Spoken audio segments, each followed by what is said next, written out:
पंचायती राज को लेकर के पंचायत त्रिस्तरीय जो हमारे जनप्रतिनिधि हैं उनकी समस्याओं को विधान परिषद में पुरजोर ढंग से उठाएंगे। साथ ही साथ भारतीय जनता पार्टी और एनडीए का जो कार्यक्रम है वो कार्यक्रम आम लोगों तक पहुंचे।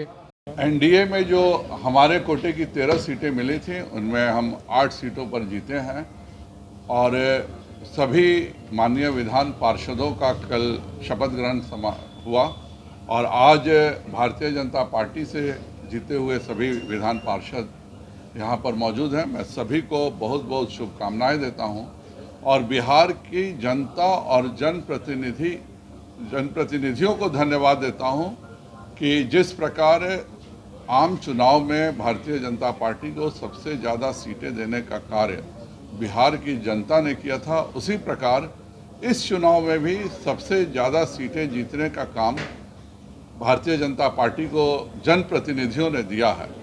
मुझे पूरा विश्वास है कि हमारे सभी सम्मानित नए विधान पार्षद जनप्रतिनिधियों की उम्मीद में खरा उतरेंगे और पंचायती राज को लेकर के पंचायत त्रिस्तरीय जो हमारे जनप्रतिनिधि हैं उनकी समस्याओं को विधान परिषद में पुरजोर ढंग से उठाएंगे।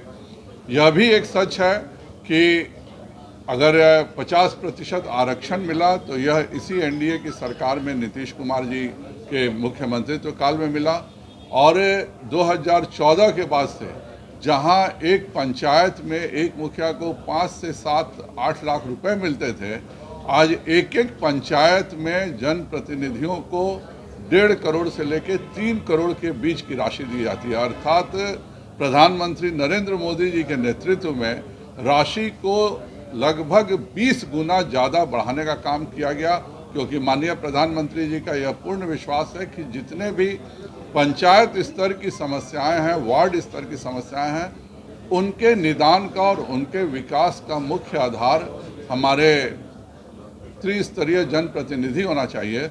और उसी के तहत एक योजनाबद्ध तरीके से केंद्र सरकार ने माननीय प्रधानमंत्री नरेंद्र भाई मोदी जी के नेतृत्व में हर पंचायत को पहले से कांग्रेस के राज से 20 गुना ज़्यादा राशि देने का प्रावधान किया।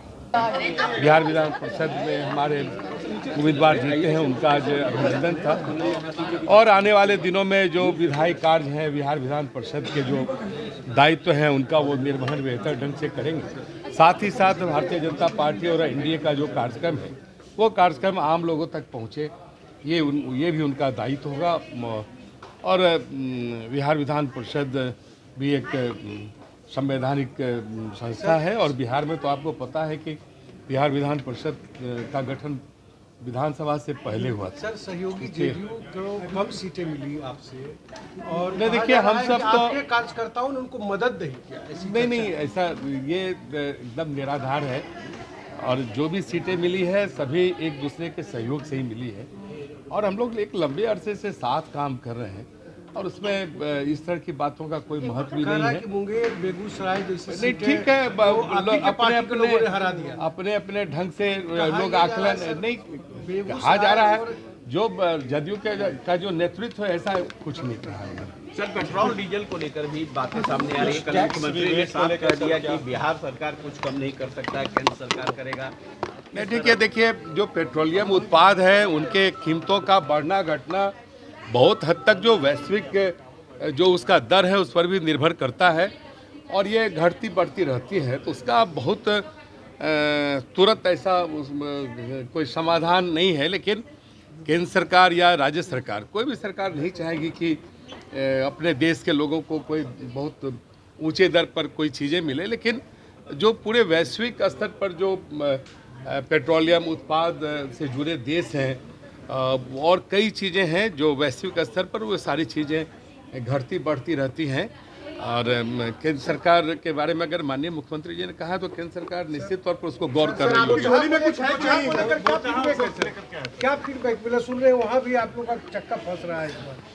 नहीं, पता नहीं, हमको तो आश्चर्य लगता है कि आप कुछ बातें कहाँ से सुनकर आ जाते हैं। ये आज पहली बार पता चला कि आप कुछ विशेष दिव्य ज्ञान प्राप्त करके आते हैं और कई चीज़ें नहीं ऐसा नहीं है।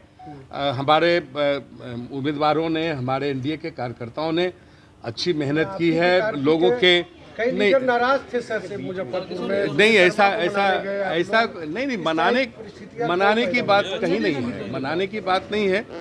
इसमें सभी लोग जो कार्यकर्ता हैं वो सारे लोग लगे हैं, सब पूरा एनडीए लगा है। आप देखे होंगे कि माननीय मुख्यमंत्री जी भी वहाँ गए थे।